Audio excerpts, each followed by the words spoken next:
Mike Tyson is 60 years old. He can't be pushing his body to the limit like he's 25. Yeah, people online are like, shame on you, Jake Paul. Cancel the fight. Don't even postpone it. Yeah. Cancel it. The bronze bomber got bombed this past weekend. Zhilei Zhang baited Wilder. He threw that right hand, and Zhilei Zhang perfectly timed him with the hook. I thought he was out cold. I'm surprised he even stood up. Frank Warren is over the moon. He got a $3 million check. He's feeling great, and all his fighters won. And all of Eddie Hearn's fighters went home with a ass whooping. Now we got KSI rumored to fight Amir Khan. Amir Khan was fighting at 147. Yeah, I would definitely see KSI stopping Amir Khan. Welcome back to another episode of The Last Round Boxing, where we cover everything from traditional boxing to influencer boxing and everything in between. In today's episode, we'll be going over the 5v5 between Matchroom Boxing and Queensberry Promotions, headlined by Deontay Wilder and Zhilei Zhang. We'll also be covering Mike Tyson and Jake Paul's postponement, and also the beef between Jake Paul and KSI, and also the rumored opponent for KSI. Ooh. But before we dive into the episode, make sure to like and subscribe. Also, follow us on all forms of social media, and also don't forget to join our Discord. Everything is down in the description below. Now, let us get right into the episode. This past weekend, we had the big heavyweight showdown, or what should have been the undisputed light heavyweight between Dimitry Bivol and Arthur Beterbiev, but due to Beterbiev's injury, we had to postpone that fight, and we had to have a new headliner. This time, Deontay Wilder returned to take on the Big Bang. But before we dive into the main event, the whole card in general was in my opinion, a very cool concept, 5v5, promoter versus promoter, and it brought out some rivalry that I feel like boxing really needed. And the concept of 5v5 is such a great concept, and it's a concept that can be evolved. It can be showcased around the world, not just in Saudi Arabia. They can do one in the US, in Mexico, in Japan, wherever. But regardless, we had 5v5, and let's just say that Eddie Hearn had a night to forget. Frank Warren absolutely demolished them. All his fighters won last night, and all of Eddie Hearn's fighters went home, with an ass whooping. Yeah. What are you guys' thoughts about, first off, the 5v5 concept? Yeah, it was really good. I like the fact that it was a point system as well. I wasn't even aware of that until fight week when they were breaking it down. So I thought it was a cool concept, but also it was executed really well. And I think that's just hats off again to Saudi Arabia, to His Excellency Turkey. He just knows how to promote, how to make these boxing atmospheres amazing, and he delivered once again, MVP. So it was really entertaining card, and each fight really brought its own thing. So I was entertained all 5 fights. Yeah, I think this is something the first time we ever get to see this promoter versus promoter. A promoter's 5 against another promoter's 5. Such a cool concept. I'm very happy that this turned out well. This wasn't such a clown show, or it didn't deliver or whatnot. It seemed as though as you progress within the fights or within the card, it kept getting better and better and better. There was something exciting about each fight. There's something memorable about each fight. So just to kind of end it off, I'm curious to see, I want to see the rematch, another 5 versus 5 against them. Maybe see Eddie Hearn against Oscar De La Hoya in his roster, something like that. That'd be kind of cool. Yeah, because there's a ton of rivalries between promoters. Boxing is one of those sports where a lot of these guys don't like each other. They don't like working with each other. This was one of a kind type of thing that happened, for the first of its kind. And it went really well. I'm sure Frank Warren is over the moon. Ecstatic. Yeah, he got a $3 million check by His Excellency. So he's feeling great. And all his fighters won, swept. So yeah, I think it opens a door. Yeah, just for more concepts for boxing, and what better place to host it than Saudi Arabia. Diving into a couple of the fights that happened this past weekend. One of the ones I wanted to touch on was the featherweight world title bout between Raymond Ford and Nick Ball. Raymond Ford's coming off a very dramatic late stoppage win in his last fight. Nick Ball's coming from a very controversial loss against champion Ray Vargas at 126. And Raymond Ford, after his after when he first won his first title in his last fight, he said that he was done with the 126. He was going up to 130. And yeah, he went on and decided to fight at 126. At least try to defend against Nick Ball. I'm sure money played a big role in that in that choice between him and his team. But regardless, he decided to take the defensive route and try and defend his title at 126. And I mean, many were saying this fight was fight of the night. Many were very interested, very, very dramatic, very back and forth. This fight between Raymond Ford and Nick Ball. And at the end of the day, Nick Ball got the victory. He's now the new world champion, the new WBA featherweight of the world. And Venado Lopez, another champion at 126, officially called him out on Twitter. What are you guys' thoughts about Raymond Ford and Nick Ball? Yeah, I think it was the fight of the night. That fight was really good. I mean, I was genuinely surprised by how the fight played out. I think Raymond Ford went right into Nick Ball's game plan. I mean, he tried to bang with the banger. He wanted to fight him. And Raymond Ford, I mean, he has great skills. He has great boxing skills. He has more finesse than him. So it was actually very interesting to see him, try to put it down and go toe-to-toe with Nick Ball, who's, 5'2", made perfectly for that type of style. So I think the first, 6 rounds, it was but it was clearly Nick Ball's fight. And then in the second half of the fight, we actually saw Raymond Ford come back. He hurt Nick Ball a couple of times with his left hand. Excuse me. And I mean, it was back and forth going into the championship rounds. I really thought I had five rounds apiece. So the championship rounds are to decide who's the champion. I think it was a perfect representation. Yeah, this fight was really close. If I'm not mistaken, all three judges had it 15-13 for one fighter or the other fighter and stuff like that. And I feel like there was one comment that one of the commentators said. They said we could have had a panel of 12 judges and they would have had all similar scorecards, 15-13 for one guy or the other guy. And I think that was pretty true. I think the first half, Raymond Ford didn't do the best job. I think right away he fell into Nick Ball's game plan. And Nick Ball is such a very much an aggressive fighter, kind of messy fighter. It's kind of really easy to fall into that game plan. But what I liked what Raymond Ford did is that he made the adjustments. And towards the middle of the fight, you started seeing those adjustments, using more boxing, using more of those hand speed and stuff like that, using more of that finesse.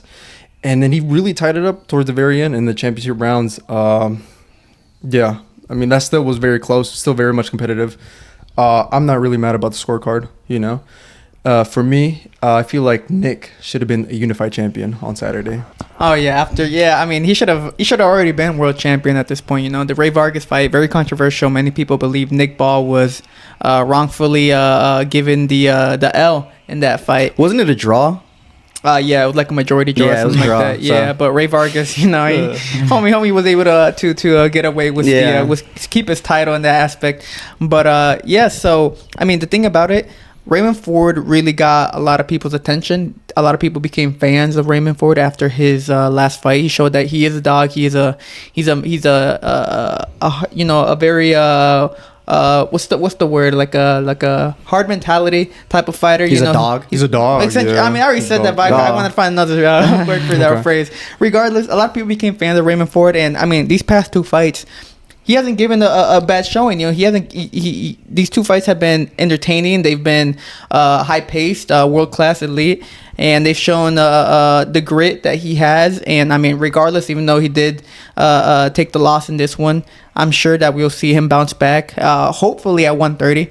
I'm not gonna lie to you. The week leading up to the fight, Raymond Ford did look a bit drained. I could tell that he, making that 126 limit, really was, he's pushing his body harder. And I think it is time for him to move up to 130 super featherweight. And there's big opportunities for him there. I mean, some of the 2 champions, Lamont Roach, and Anthony Kakase, the man who beat was it Cordina in his last fight? Those 2 champions are possible opponents for Raymond Ford. I mean, if I was Raymond Ford, I wouldn't go for Oshaki Foster or Navarrete especially. Those 2 fighters would be absolute, I think, too much of a handful for Raymond Ford. But the other 2 champions at 130, I think they're doable. And I think if Raymond Ford plays his card right, he could become a 2-division world champion soon. What are your thoughts? Yeah, I think he can. For me, I'm going to give Raymond Ford his flowers. I was a guy who I wasn't really sold on him. I didn't really care for him, but these past 2 fights have been the biggest fight of his career, you know, stepping up to the big stage. You know, the previous fight, it was for a world championship, and then he decided to stay again at 126 to defend it, and then he defended it in Saudi Arabia and on such a big card, and he did a fantastic job. So I feel like he could definitely be champion at 130. Yeah, he's got to play his card race. Yeah. So Raymond Ford now, took the L, first loss in his career. Nick Ball now the new champion, and like I mentioned, El Venado Lopez, another champion at 130 or 126. A featherweight, the IBF world champion, officially called him out on Twitter and said, "Hey, yo, let's make it happen." And honestly, that style, that'd be a good. I think that style is really great for Venado. Come forward fighter, because Venado, he's the same type of weight come forward fighter, but he's so unorthodox. And that style, it's kind of intriguing, right? Seeing especially they're both also short, so it's like a 5'2" against a 5'4". Yeah, but Nick Ball is like a midget. Like we're talking about like some guy who did not grow. Like regardless, it's still gonna be.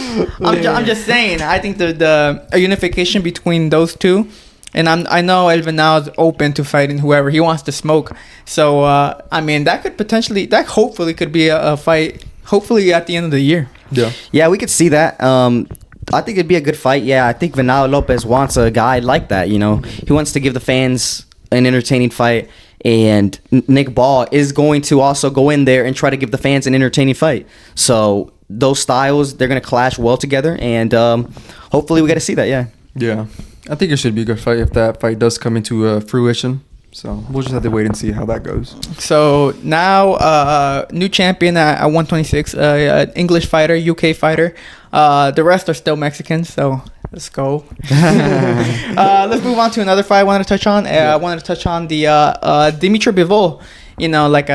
This fight or this past weekend was supposed to be the undisputed at light heavyweight between Dimitry Bivol and Artur Beterbiev, but Artur Beterbiev suffered an injury and the fight had to be postponed until officially October 12th, I believe. Yeah. So we have to wait a couple more months until the undisputed, but we did see the return of Dimitry Bivol against undefeated Malik Zinad, who's 22-0, came last minute notice as a replacement for Beterbiev. And in my opinion, I think he put a good showing for himself, coming in as a late replacement against Bivol, who, first off, he's world class and everyone considers him a top 10 pound for pound. And second off, Dimitry Bivol, who was really training hard for an undisputed. So he was fighting against a very well trained, Bivol who was coming off probably one of the best camps of his career. So props to him for lasting as long as he did in such a short amount of time that he was given for training camp. But Bivol did what he had to do. He got first stoppage win since 2018, I believe. So it's been a couple of years. A lot of people online were saying, Bivol stopped him. He ruined my parlay. He ruined my parlay. So Dimitry Bivol did what he had to do, and showcased that it has to be Beterbiev next, and I'm ready for that. Yeah, I think Bivol showed. I think it was for the haters, honestly. Yeah, he was. A lot of people were talking down on his power, saying he was a boring fighter, and he probably took that to heart and was like, okay, I'm gonna spice it up a little bit. He was really more aggressive than usual in this fight, putting a lot of pressure with feints and foot feints and head feints, all this type of stuff on his opponent Zinad. But Zinad was doing a great job as well. He's a super long guy, long limbs, very tall. He shoots his jab from the waist, making it very unpredictable. So he actually put up a pretty decent fight for Bivol. Bivol, it wasn't a walk in the park for him like his usual fights. He actually had to lock in and actually get this guy out of there. With the stoppage, I'm not a huge fan of the stoppage. I think he did hurt Zinad, but I think, it was just like a 10 seconds combination and it was like done. I think I would have liked to see the fight go on a little bit longer, but hey, the ref stepped in, so. Yeah. I think just within the business aspect, I think it's really good that Bivol got the stoppage because I feel like he really needed it. If I'm not mistaken, I think one of the commentators said that it had been like 7 years since his last TKO or KO stoppage. So I think he really needed it because like what you guys said, and I think everyone has been saying, Bivol, I mean, he's not an entertaining fighter. He doesn't really go out there and give a spectacle for the fans. He's such a world-class athlete, a pound-for-pound fighter, but yet you still see him on the undercards, you know. And this is after his win against Canelo. So I think just within the business, it looks good. You know, now he has officially stated that in August, I think he's going to fight Beterbiev. No, in October. Oh, in October. My bad. October. So, now I feel like as a fan, I'm a little bit more excited because I was like, ooh, he got a KO. Mm-hmm. You know, maybe he could stop Beterbiev. He could be the first guy to stop him. That ain't gonna happen. That ain't gonna happen now. But a lot of it's, I mean, still, even after the win for him, it's still very divided between who to win between Bivol and Beterbiev. Should have been decided this past weekend. Sucks that it wasn't. That's sometimes boxing for you. But, you know, I guess it lets him marinate a little bit more. You know, you see Bivol coming off a very good performance, a stoppage win, first time in 8 years or 7 years. And people are like, okay, like you said, people are maybe like, okay, you know, maybe this man can actually beat Beterbiev, you know. So, so that was the Dimitry Bivol return to the ring, and he did put a good show, and he showcased that, you know, I'm the man to beat Arthur Beterbiev. Another fight I wanted to touch on was another heavyweight. I think this was the co-main event. Daniel Dubois against Filip Hrgovic. And let me say this, man. Daniel Dubois, I feel for him in an aspect, or I felt for him in an aspect, you know, when he fought Joe Joyce. Because after that fight, he was labeled a quitter. You know, he was labeled weak. You know, he's fragile. His career is over, and this and that. And then he went up against Usyk, and everyone counted him out. He had the very controversial low blow on Usyk, and many people to this day still believe that he should be undisputed or a world champion at this point.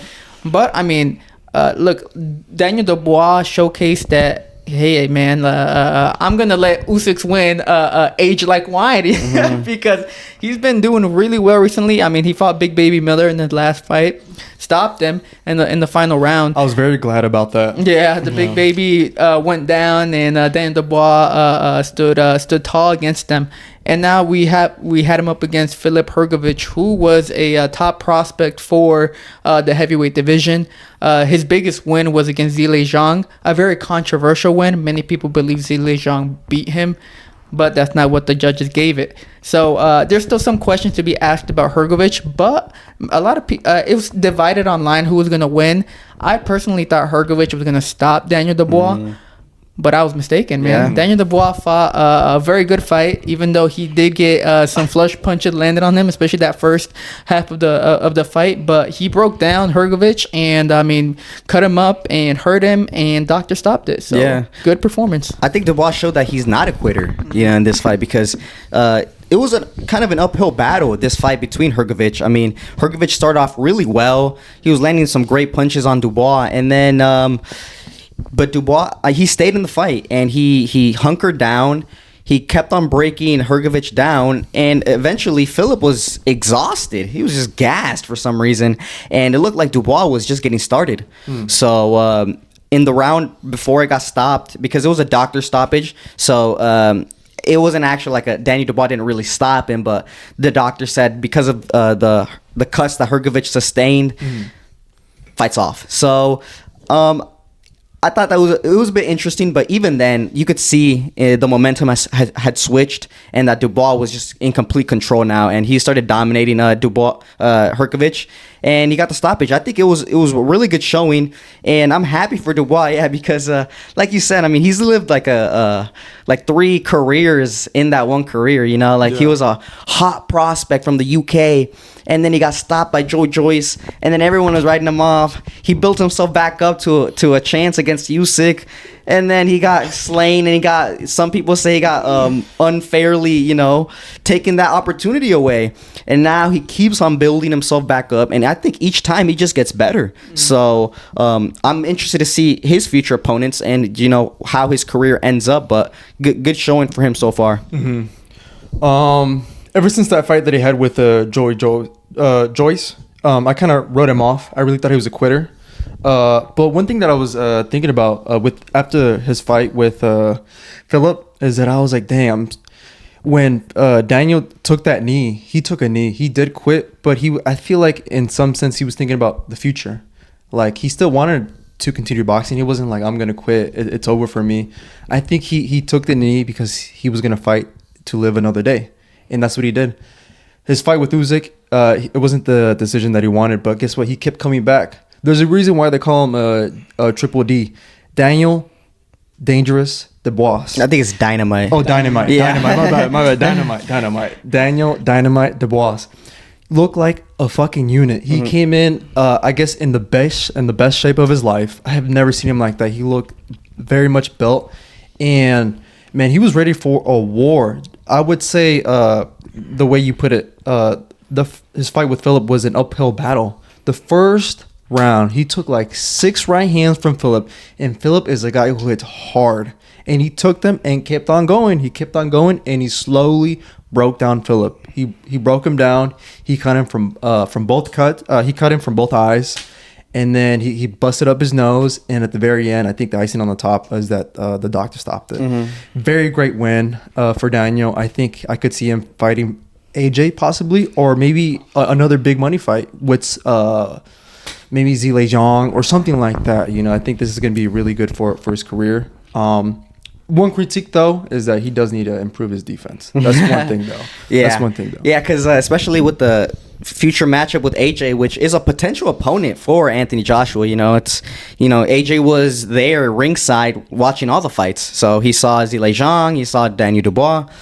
That is true. I mean, like Dubois, he can't be getting hit with those right hands, especially from a guy like AJ, who's a very heavy puncher. So I think that is true. He has to improve his defense. He can't just let people hit him with the right hand every single time. Because he does have a chin. Yeah, he does have a chin, but that defense, it's not there. Yeah, the chin is there, but I mean, how many punches can you take before it breaks?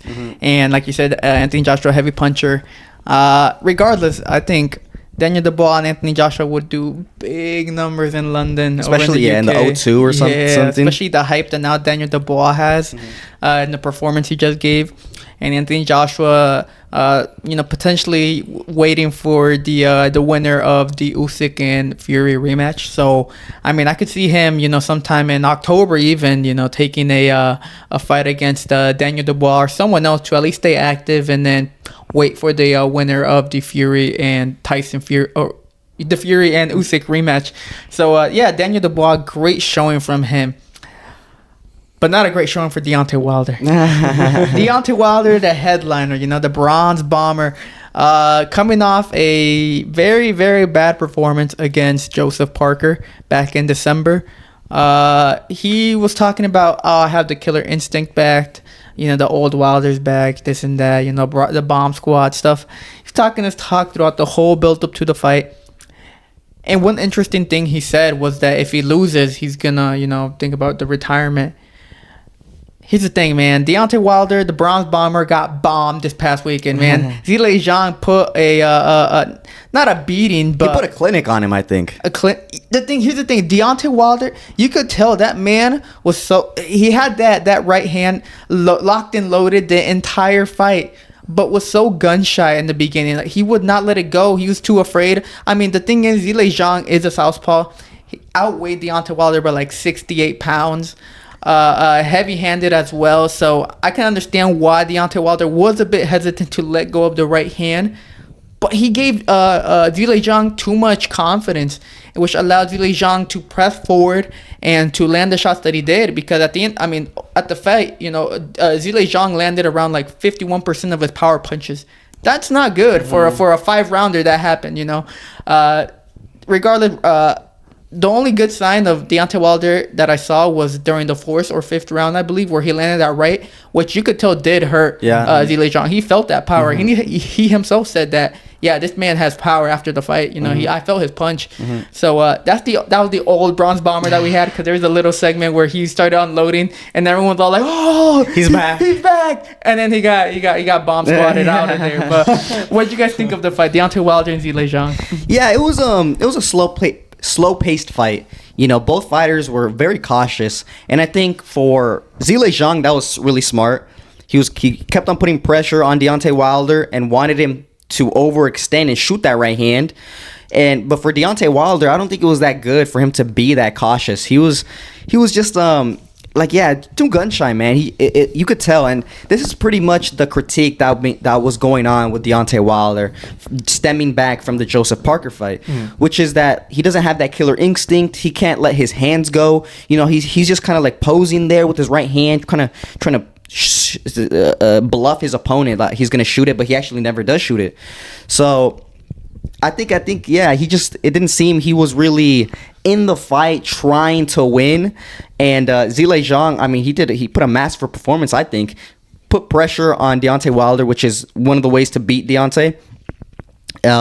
He waited for Deontay to overextend with that right hand, which he always does, and he countered him. I mean, the final sequence of the fight was Zhilei Zhang he baited Wilder into throwing the right hand because he shelled up like this.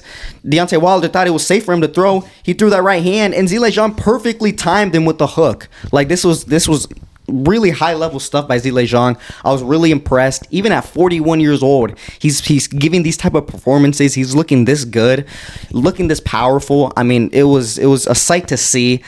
It is sad to see Deontay Wilder go. I think, unfortunately, it's his time to retire. You know, he's done a lot of things in the sport. He's been a world champion. He defended it like 9 times, 9 title defenses. Like 10 times. 10 times. Yeah, he might have beaten Muhammad Ali's record of like 9 or something like that. Dang.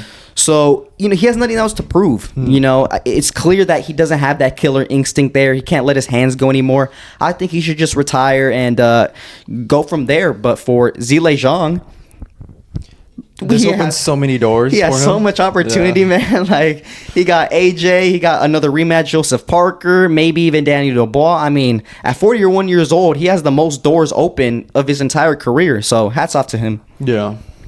Well, I mean, I predicted it. I mean, last podcast I said that Zhilei Zhang is going to take this opportunity to look really good. I think he's going to really show out, and I think he did.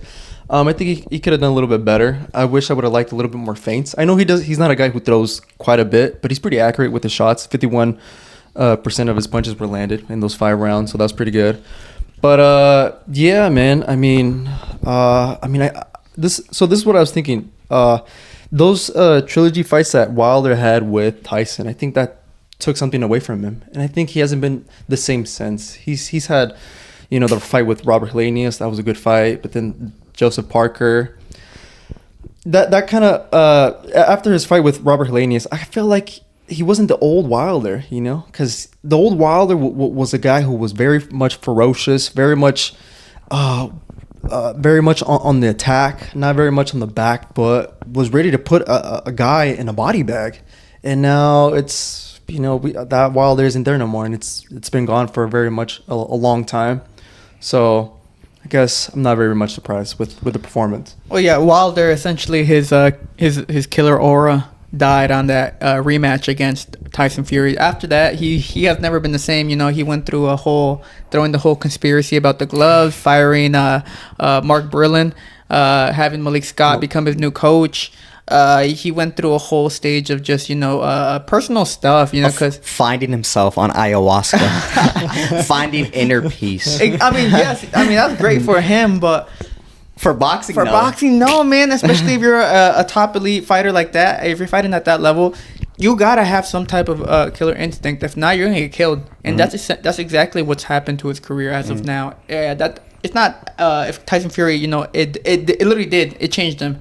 And it's a shame because here's the thing. Deontay Wilder, even though he may not have been the best of his era, and many people consider him to be one of the most overrated heavyweights based just on his skill set and the type of or level of opposition he fought, you cannot lie. This man brought back USA heavyweight back into the scene, and he delivered so many highlight reel KOs. I mean, you can search up Deontay Wilder KOs, and you'll find like a 7-minute video of him just knocking out everyone. Yeah. And so, I mean, you can't lie that this man did bring excitement to the heavyweight division, regardless of his limited skills that he did have. And that right hand is going to be regarded by many, you know, in 20 years as, oh, that Deontay Wilder right hand, that thing, if it touched you, you're dead. You know. Yeah, it's gonna go down in history. It's gonna become like a thing of myth, like a legend. A mythical fighter, Yeah. Deontay Wilder. He's when 30 years from now, when we're talking about the heaviest punchers and heavyweight, Deontay Wilder's name is gonna come up. So I mean, yeah, you can hate on him, and of course there is a ton of stuff to critique on his boxing skills. But you can't deny the fact that he's going to go in the history books and he's going to be talked about. So I think that's the best thing you can ask for as a boxer. I think it's time to hang up the gloves.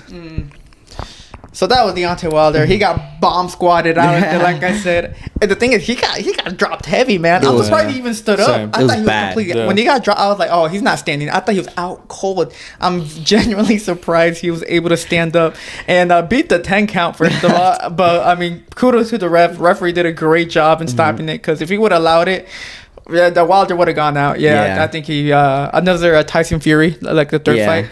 It would have been a bad sight to see Deontay Wilder, especially especially how he is now. Yeah. So At least he went out on his feet. Yeah. yeah. I mean, he showed that. He was able to still get up. So Zhilei Zhang, potential fights with AJ, like you said, Anthony Joseph Parker, Daniel Dubois, maybe even Big Baby Miller. No, Nah, dude. hopefully he never comes back into No. boxing. So that was the 5v5, or 3 of the 5 fights that we talked about that I want to cover over this past weekend. Frank Warren right now is probably in Calabasas drinking margaritas and enjoying the sun while enjoying also just the bragging rights overall. Eddie Hearn right now is probably in the UK a little sad and like, damn, all the top fighter that I brought to this tournament all got spanked. He's not having a very good time. He had Devin Haney lose, and now he got spanked 5 times in one night, which is just outright embarrassing. So he got 10-0. He got clean swept the entire night. So Eddie Hearn right now is probably thinking like, man, I need to get some good fighters. Or also that he disappointed his father too. Yeah. 'Cause the rivalry between him and Frank stems like years past this. No. Yeah, like his father and Frank Warren didn't really like each other, and then Eddie Hearn came into the scene. Doesn't really like Frank Warren either. No. Yeah, that's just like a little footnote that one of the commentators were saying. Rivalry stands like 40 years is what they said. Damn. I mean, Frank Warren isn't a dinosaur, you know what I'm saying? So. Well, regardless, 5v5, Saudi Arabia delivered once again. They're going to keep delivering that hopefully until the ends of times. And we can get different concepts between maybe Bob Arum versus Frank Warren, Oscar De La Hoya versus Eddie Hearn. Maybe we can get in there Don King. Al Heyman. Al Heyman joins the picture. Don King maybe makes a comeback in the 2020s. You never know, man. USA versus Mexico. That's a concept that a lot of people are talking about too. Yeah, it's rumored. Yeah, so big moments in boxing as of right now. Very exciting time to be a boxing fan. But it's also even though it is an exciting time to be a boxing fan, not if you're Jake Paul. Yeah. You know why? Because it was released or revealed this weekend that Jake Paul and Mike Tyson is officially postponed, man. Mike, he had a medical emergency while boarding an airplane, and he needed seek medical attention. And based on what happened there, the fight was postponed, and now Mike and Jake Paul are set to fight sometime later in the year. And the only thing that gave us was KSI and Jake Paul beefing again, online. And a lot of things happened. What are you guys' thoughts about, first off, the postponement between Mike Tyson and Jake Paul? Well, that's what's going to happen. You know what I'm saying? Like, Mike Tyson is 60 years old. He can't be pushing his body to the limit like he's 25. So I think he was taking this fight against Jake Paul very seriously. So he was putting his body, through some grueling training, and what risks comes with that is the fact that health issues might flare up. It was an ulcer, an old ulcer that he had that flared up, and now the fight is postponed. So I think that's one of the I think that's what Jake Paul failed to realize about fighting older fighters is that, like, hey, these guys are brittle a little bit. You know what I'm saying? Older fighters or old men? Old men. Old men. I mean, but they're fighters. Yeah. Yeah. No, he's fighting old men. Yeah. I mean, they're old fighters. So I thought it was. it's a shame, but it's also, I feel like it's not shocking, really. You know what I'm saying? Mike Tyson is too old to be pushing his body to the limits like he was, and it was just bound to happen. So now Jake Paul is looking for an opponent to save his Netflix special edition fight. Yeah, for me, I'm not really surprised, man. I mean, you know, Mike Tyson is close to 60 years old. If I'm not mistaken, when Mike Tyson was gonna fight, make his comeback fight against Roy Jones, he went on the Joe Rogan podcast and he said something along the lines of like, like the first 2 weeks that I trained for that training camp, I was sore. Like I couldn't get out of bed for 2 weeks. Mm-hmm.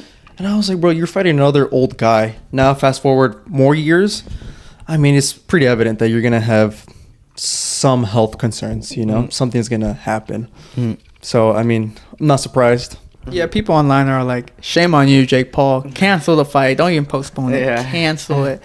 And, I mean, he's been getting a lot of stick for what happened for this postponement. People just believe that the fight should just overall be canceled because what's the point of it's like, this is such a lose-lose situation for Jake Paul to the point where maybe he should really consider about, you know, maybe actually canceling the fight and then fighting an actual active boxer. Yeah, exactly. Because, I mean, he beats, let's say they postpone it, they fight.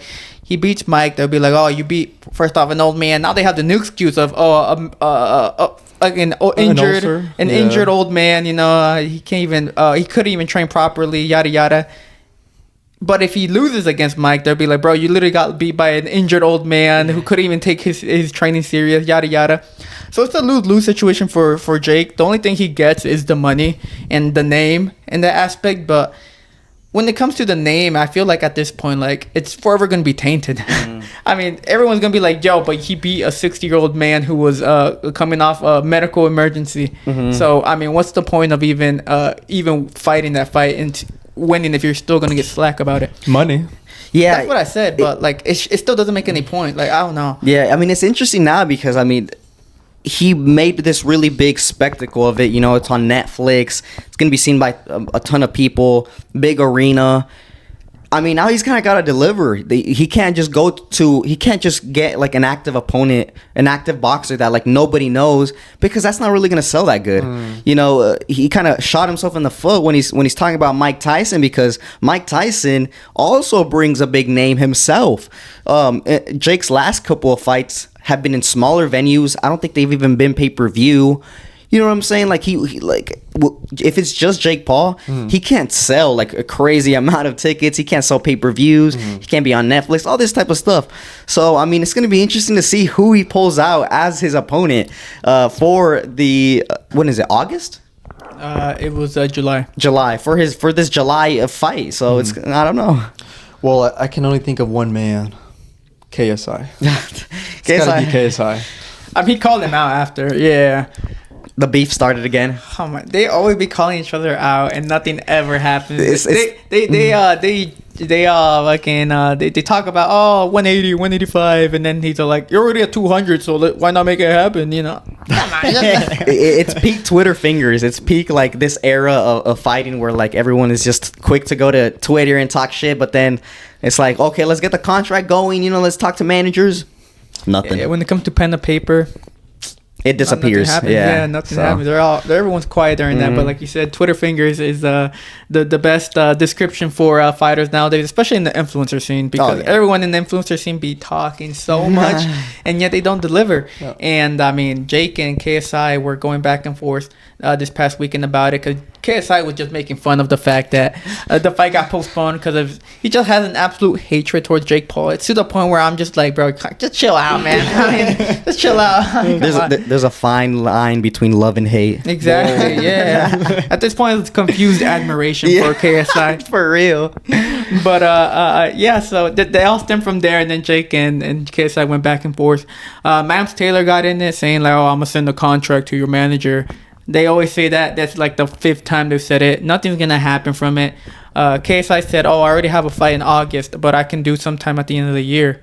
And then Jake was all like, oh, why don't we do Jake Paul versus KSI, and then Deji versus Logan Paul in February of 2025. And then Deji was He put those eye emojis like. Like, I mean, like interested in it. God. Deji, sit down. Did you get out, bro? You're not fighting Logan Even his Paul. mom. I saw that. I literally she's saw like, this. she said no. She's like, no, not that. And No then, one's hurting my baby. dude, she literally admitted online that Logan Paul would obliterate Deji. Oh, Yeah. my God. She admitted it because she quote retweeted someone saying like, "Oh, you think Logan Paul would beat Deji?" And she was like, "Of course." Yes. Oh, I mean, damn. it's pretty apparent. Logan Paul is like 220. Yeah, we're talking about an absolute unit. Even though he's not the best fighter, but he's an absolute unit compared to Deji, who's not the 5'8". 5'8". A fat 190. Like he doesn't train. He doesn't take anything. that's the key He doesn't thing. take it Yeah, that's the key. serious. So I mean, what's the point of having? It'd be just a one-sided beatdown. Logan Paul would just use his jab. He'd win with one hand. Logan would stop Deji. Yeah. With 100%. one hand, one hand would be enough for Logan Paul to beat Deji. Mm-hmm. It was such a dumb thing for Jake Paul. He just said it just to say it. But regardless, we have the only good thing, interesting thing that came out of this entire argument between KSI and Jake Paul was one. KSI set to return in August. I called it. I prophesized it. You know, I prophesized. There's a video. Look at our channel. I prophesized it. His return in August. And two, his potential opponent. And it seems to be a former world champion in Amir Khan.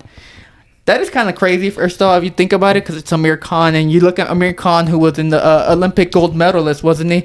And Silver medalist. And a very good amateur career, as well as becoming a world champion as a professional. Had many big fights, even though many consider him to be the glass chin, you know, the walking embodiment of a glass chin, this and that. But hey, Amir Khan was a dog, you know, back when in his prime, you know, when he had the quick hands, you know, he's a very good fighter.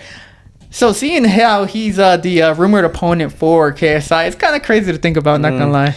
It's crazy, man, because I don't know if I really like this fight, dude. Like, we're talking, like, one thing I hate about influencers, about these influencer guys like KSI, Jake, they just love fighting old, retired fighters that are like 7 divisions lower than them.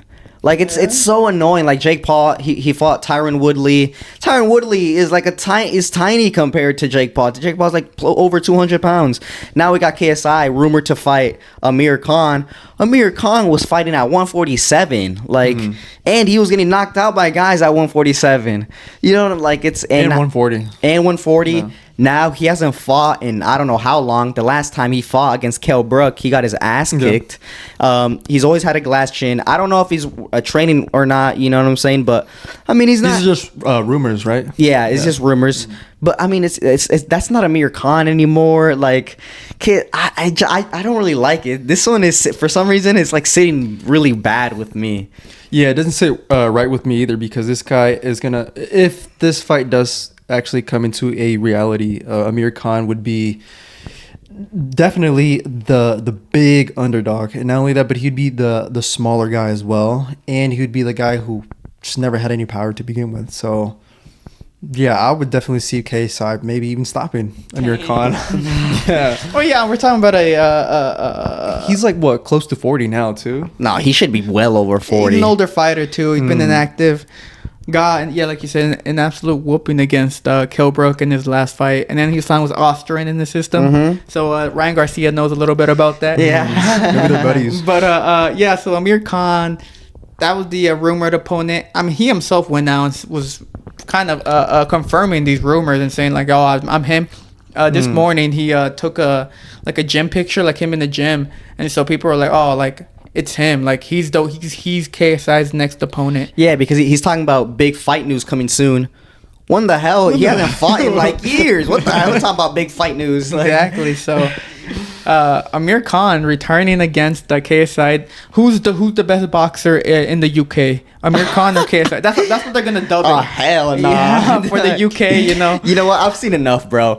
Give KSI Anthony Joshua. Let's finish this right here and now. Like, I'm tired of this. Yeah, fight someone your own side. Yeah, huh? you know what I'm saying? Picking on guys that are like fought at 147. What the hell is this? Exactly. That's wild. But I mean, at least I got it right that KSI was gonna return in August. So hey man, if you guys want to hear top notch predictions, Go and subscribe because I got a lot of them. I also got my Zhilei Zhang and Wilder prediction correct. So, and I also won in the month of May for my prediction. So, man, I'm having a good time as a boxing fan. Hell yeah, I'm having a great time. But that was the biggest thing. KSI Jake Paul altercation and the big rumors of him fighting Amir Khan. So for Misfits especially, they have a pretty big summer planned out, especially in August. When KSI fights, it's always a spectacle. Not only is he the headline, but they always have really good undercards to sell the event as well. So we should expect a very sold out, I'm pretty sure O2 Arena, and a very a very weird fight between KSI and Amir Khan. But I think we covered everything for today's episode. Let us know down below. Early predictions: KSI or Amir Khan. Do you think KSI has enough power to knock out Amir Khan? I don't think he does, man. I think Amir Khan beats him. Let us know about your thoughts about the cancellation of Mike Tyson and Jake Paul. Do you think Jake Paul should just cancel the fight and move on to another, or do you think Mike Tyson still has a chance if they were to fight later in the year? Let us know down below as well as your thoughts about Deontay Wilder taking on Zhilei Zhang. Were you guys surprised about this outcome? I think a lot of you guys were because I posted the poll on the community tab, and Deontay Wilder was a big favorite to beat Zhilei Zhang on Friday. So casuals. Come on, get your boxing knowledge up. So I guess some people were a bit surprised by that. Regardless, do you think Deontay Wilder should hang up the gloves? And what's next for Zhilei Zhang? Don't forget to like and subscribe, as well as following us on all forms of social media. We are on Instagram, TikTok, and X. Don't forget to join us on our Discord. We still need some people, guys, so please join. Link is down in the description below. But this was Pablo, and I am with Rudo and Asa, and this was the Last Round Podcast. Thank you for watching.